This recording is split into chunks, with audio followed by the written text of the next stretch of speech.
Bago magsimula ang panibagong school year, humabol muna tayo sa isang ride kung saan aakyatin namin ang isa sa may malamig na lugar. Aakyat tayo sa ikatlo sa may pinakamataas na bundok dito sa Luzon.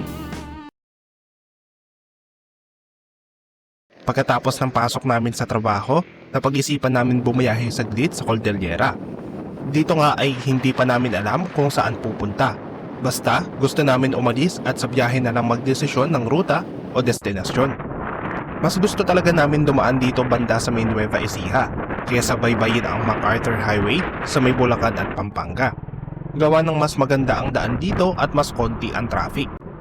Along the way napag-isipan namin na mag-Baguio at dumaan sa Cannon Road. Kaso pagdating namin sa Baguio ay matraffic at wala kaming maisip na puntahan.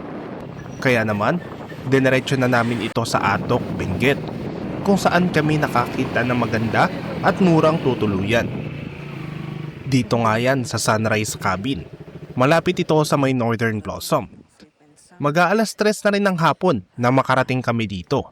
Kulang-kulang 7 oras din kami bumiyahe nang walang kain-kain. Kaya naman, agad kami naghanap ng kainan dito.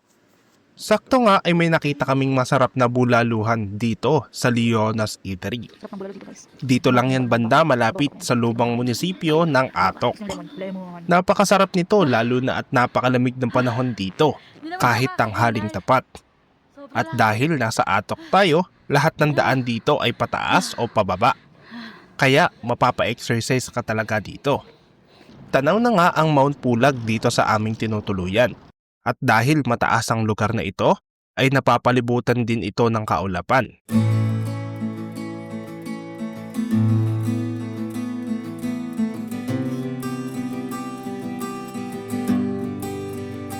Kinabukasan nga ay ito ang bumungad sa amin, ang sunrise kaharap ng Mount Pulag. At syempre, masarap dito isabay ang mainit na kape at konting tinapay.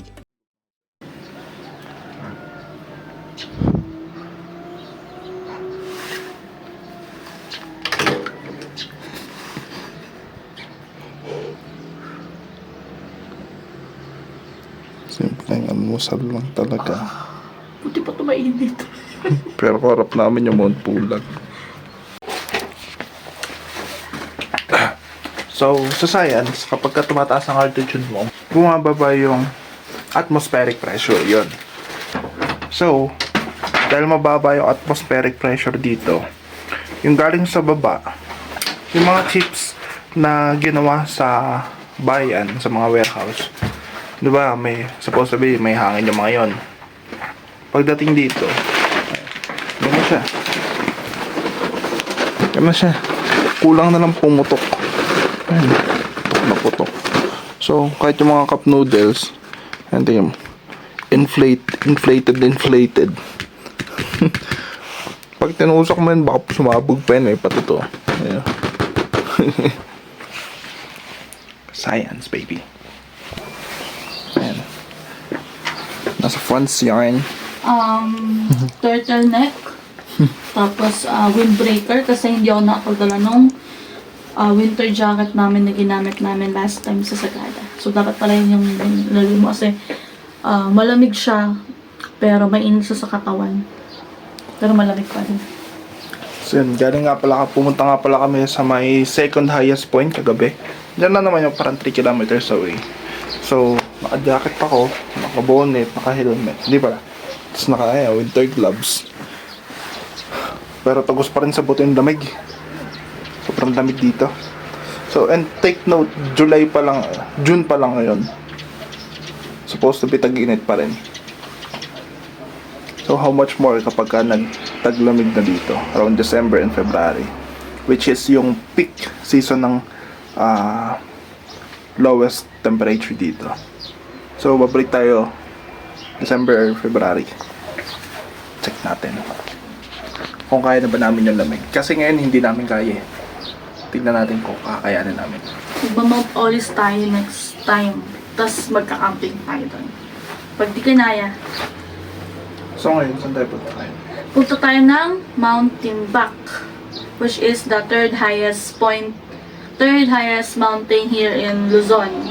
So, doon tayo pupunta. Kasi hindi pa rin tayo pumunta ng Pulag. Ngayon pa nga, parang di ko na kaya pumunta ng Pulag. Galata. Yan yung bundok na yan. Pulag yan. Ito hindi ko alam eh. Basta ito pulag yan. Karap namin na view is pulag yan. Diyan kami nagkape, diyan kami nag-almusal. Ganda dito. Sunshine Cabin Travelers Inn. So, magkala muna kami.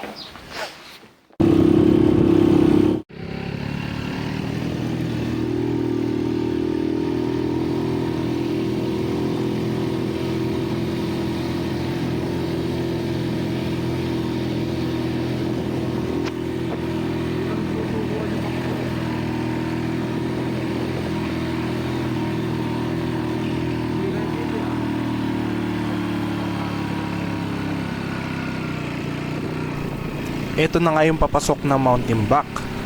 Matarik at makitid ang daan dito. Basa din ang mga gilid nito at malulumot kaya mag-ingat sa lahat ng aakyat.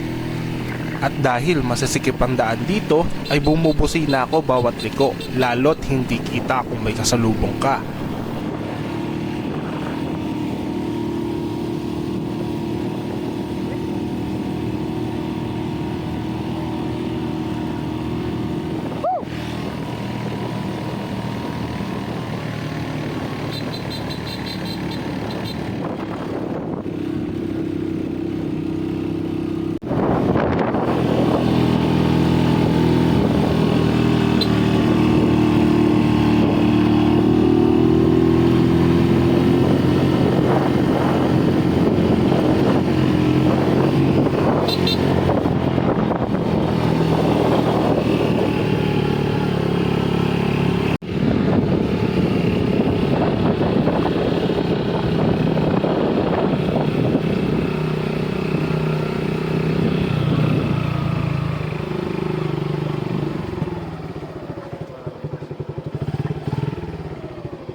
Mataas at nakakatakot ang lugar na ito.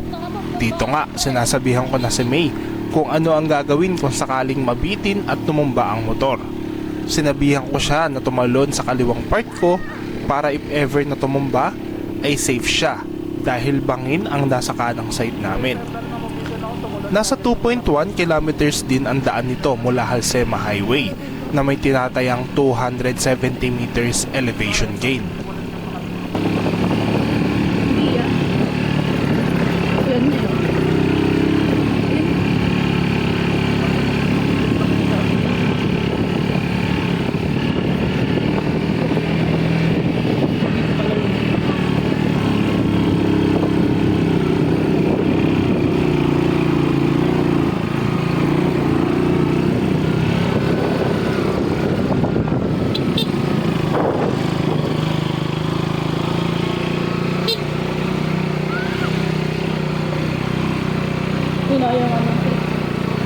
Yung mga ano po dito galing yung clip. Dito may tripod po.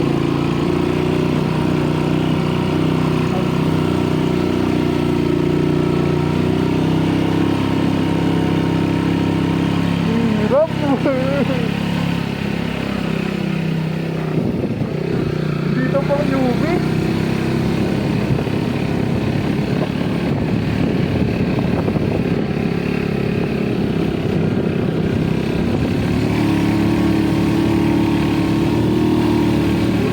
Ahon ng bracket ko. Fucking hell. Yun.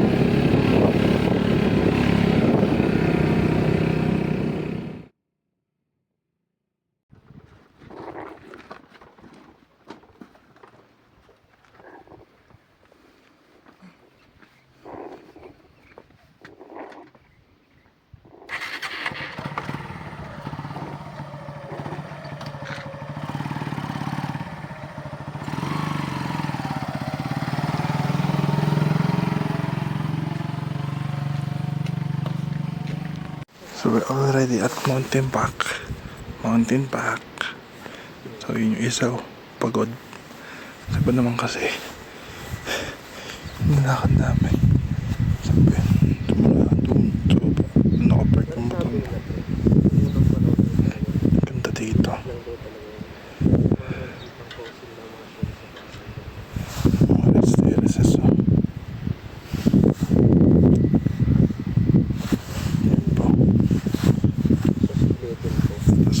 galing somewhere there. Tapos tingin ko yung mga Ganda. dagat yun. Yung tangin na mga ganda rin yung tsura mo ngayon pag nawala ng tubig. Ganda. Mas nagpapahinga tayo sa bahay. Ayan. Mapaling kami sa bundok.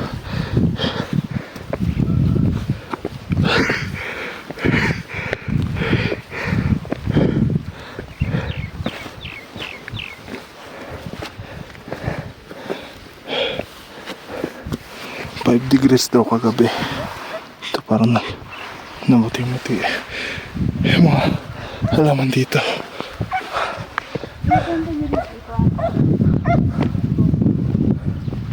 Doon kami sa may okay, sa may kawalan pa sa banda. Dito 5 degrees. Doon medyo may init ng konti. Siguro mga 10, 11.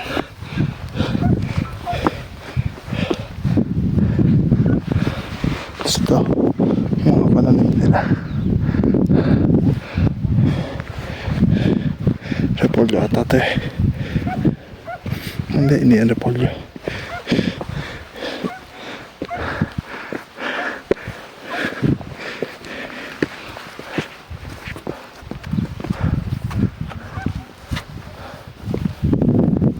So dito sa mountain back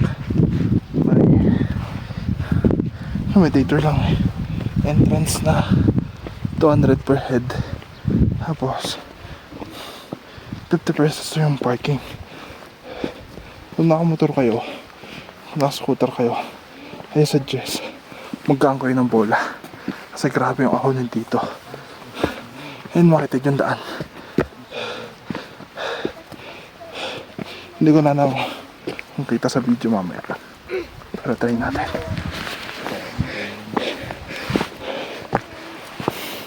Morning po. Nag-gloves na ako sa hiniligas ang kamay ko. Kahit may araw na 11 degrees pa rin. Some surprise.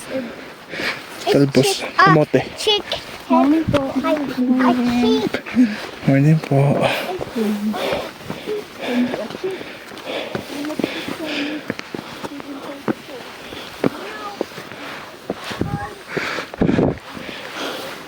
Ganda.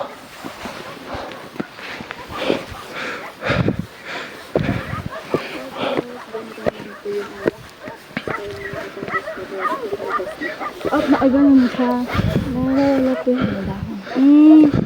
So, yung mga yan, pwede na siyang i-harvest. Kamot, ano yung mga yun, te? Ube or kamote? Patatas mismo. Ah, patatas. Tapos, ayan, te. Patatas din. Basta pag ganyan na yung damo niya. Bumagsak na. Ang galing. Tapos, ayun daw, radish.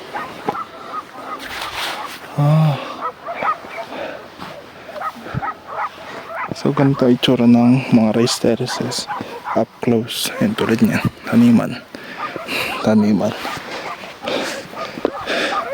Grabe, sobrang lamig. Namamatay yung mga dahon. Imagine, June ngayon, nag 5 degrees. Ano kaya sa sa bare months nito? Kaya sa February. Ba? Ay, maganda ako niya. Pili ako ng winter pants, winter jacket, winter gloves, meron ako eh. Winter boots. Nakaboots lang ako. Pero, grabe pa rin. Tubos na yun. Ayan o. Taniman ulit. Saan yung guide namin? Ayan, taniman o. Galing. Pero may nakikita akong ganyan sa Tangway.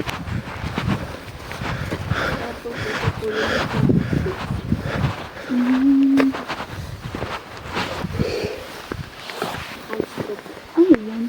Bulaklak din. Ah, bulaklak lang siya.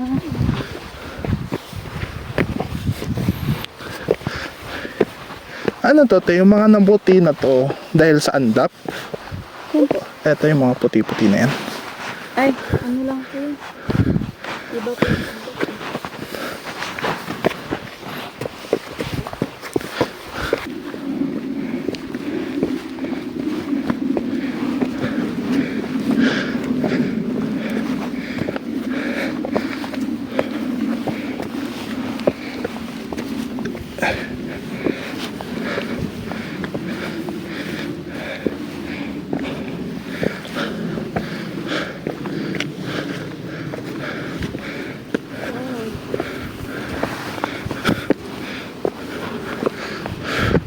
Oh. Patag na. Kasi nagtatanong sa kuya.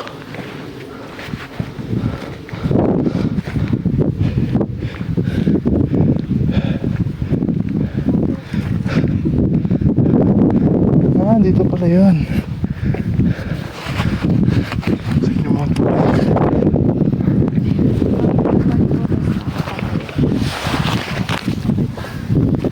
Iyang ganyan, tabayok.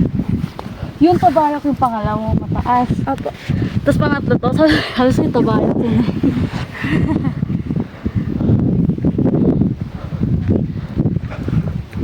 Sobrang ganda.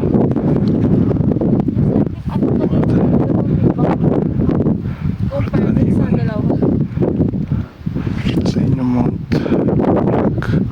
Ayan. Tapos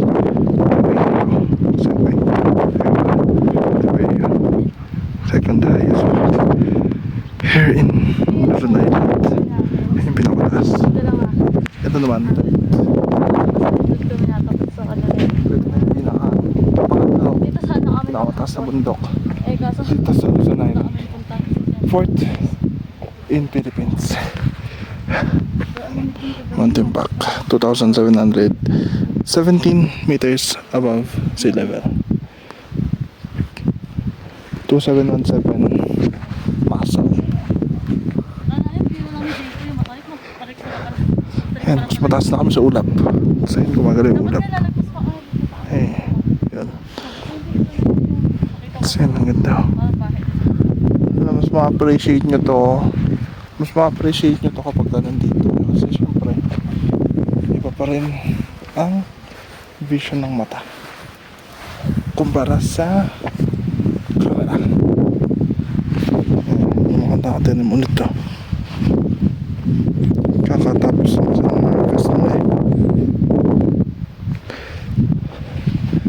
So imagine 5 degrees dito kagabi. Gaano kalamig yan. So parang din kami kaaning. Diba? Fine eh. So yun. So may mga cell site dito. So may signal.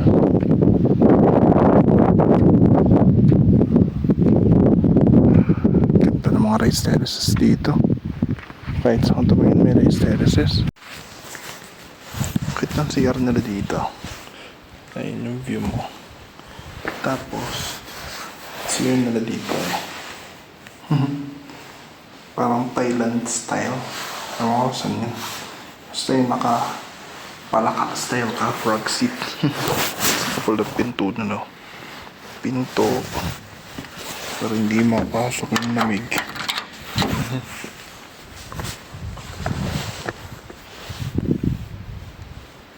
So yung mga pang fertilizer nila. Ganda. Sobrang ganda.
Hirap dito, pinabili ka ng nanay mo ng toyo sa baba. 3 kilometer.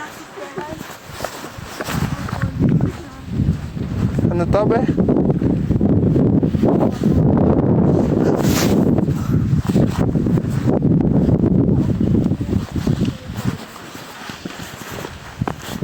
Ano ng bulaklak?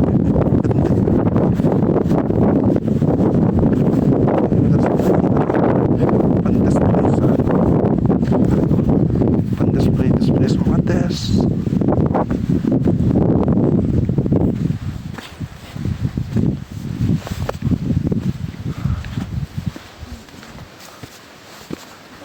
Another subject. Pumpun pa kami. Ay, nung nandun kami. Ayun, parang yun siya. Ay, ayun. Yung chichirya pumutok na. Pumutok na? Seryoso ba? Ay, oo. Pumutok na yung chichirya. Kasi yung chichirya dito, ang kulit na. Nainin ka. Ayun, pumutok na. Pumutok na yung chichirya. Sa sobrang taas. Kasi nung pinili namin yung dun pa sa mga Trinidad. Tapos ganun, buktok siya. Tapos pinili namin dito kung lalo ko lumobo. Sabi namin, ba't puro palusong? Kasi babasa ng bugyan. Nagpumoist na yung bag ko. Katakot-takot na. Sobrang taas ng namin. Pagdating sa 2,700 kilometers, 17 meters above sea levels. Hindi ko alam kung ilan yung atmospheric pressure dito. Pero putok na yung chichirya. Ibig sabihin, nag-expand ng sobra yung hangin sa likod niya, sa loob niya. Kaya siya pumutok. Hindi ko alam kung wild berries to eh. protective area. Berries tong mga to eh. Opo, wild berries. Pwede kainin to. Nag-i-spray yun po sila tapos nakapang. Ito mga wild berries eh. Tapos nag-spray daw sila ng mga fertilizer. Kaya parang hindi, not advisable na kainin. Yung Matami. Ayun pala yung sasabi mo, ang pupal daw. Oo. Ayun na yun doon. banda po siya ng bubunti. Sabi niya, kaya daw may mga pintura tong mga batong to. Sila, nagsusulat. Vandalize. Bayaran tayo sa mga lugar na to. Pwede naman natin babuyin yung lugar. Kung paano natin puntahan niya sa lugar. Halata mo rin na konti lang din halos pumupunta dito. Kasi hinalalakaran naming trail. May madadamo. So meaning, hindi siya ganun nadadaanan ng tao. Which is okay din. Kasi nga naman, napipreserve yung lugar. Hindi na babago eh. Yung mga pumupunta talaga dito is mga naka-appreciate ng lugar. Oops, dulas.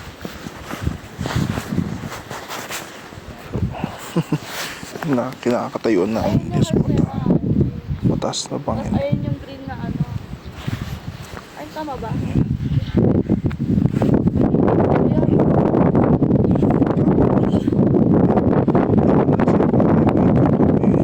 Dumadaan. Diyan kami dumadaan. Mataguri ang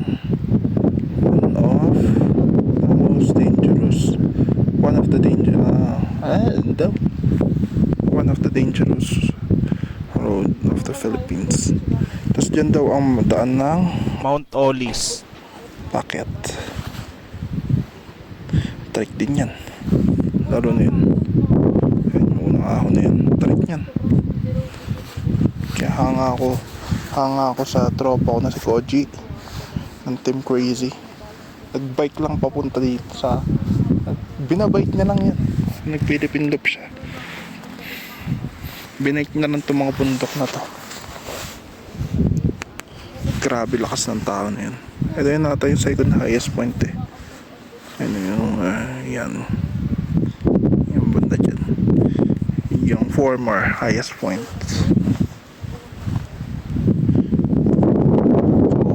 So, mas mataas pa kami sa former highest point. Let's see.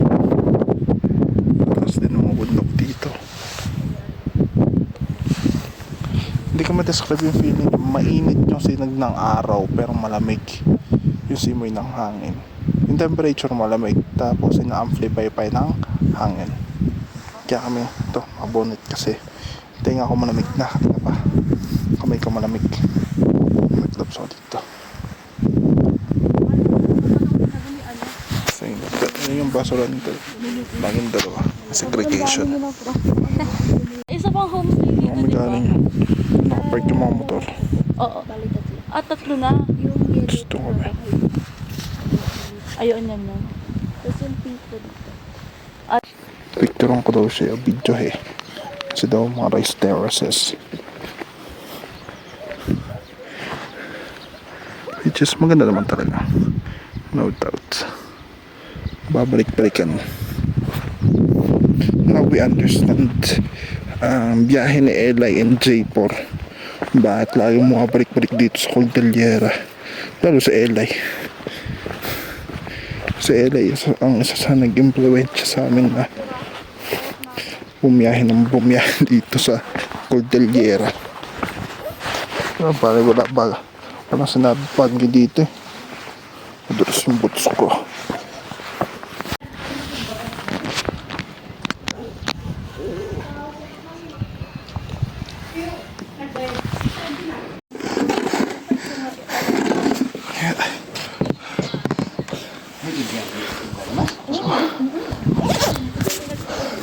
So, baba na kami.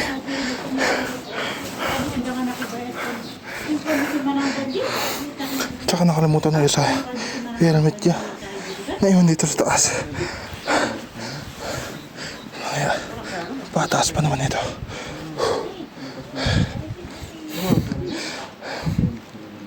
Parang binudulo ko sarili ko dito. The feeling is beating.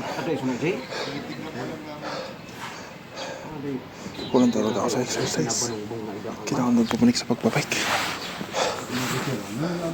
Grabe hingal ko. Hindi ko alam kung hingal to or manipas na yung oxygen. Pero I doubt na manipas yung oxygen dito.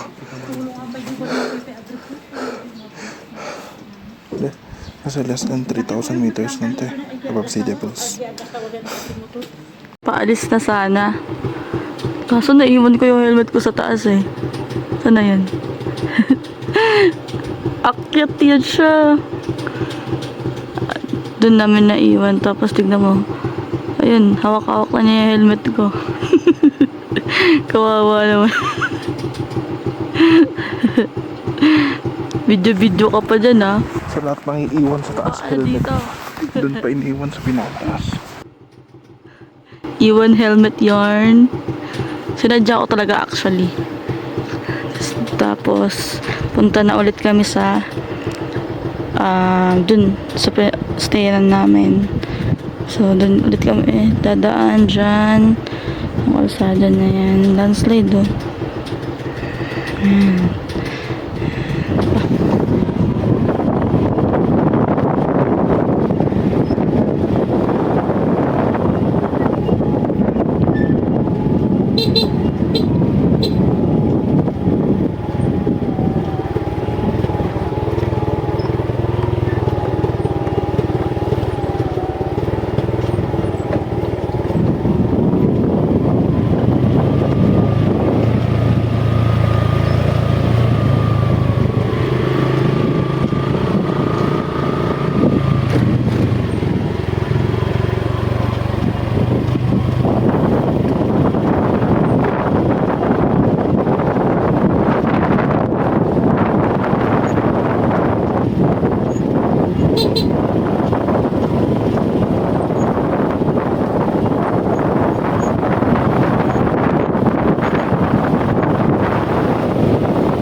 kami sa Halsema Half Tunnel.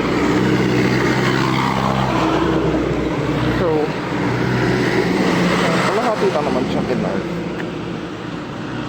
Pero tingnan mo, yung dadaanan ng sasakyan. Pangid na agad. Kaya pala tinuburuan din lang sa Halsema is sa dangerous highway of the Philippines.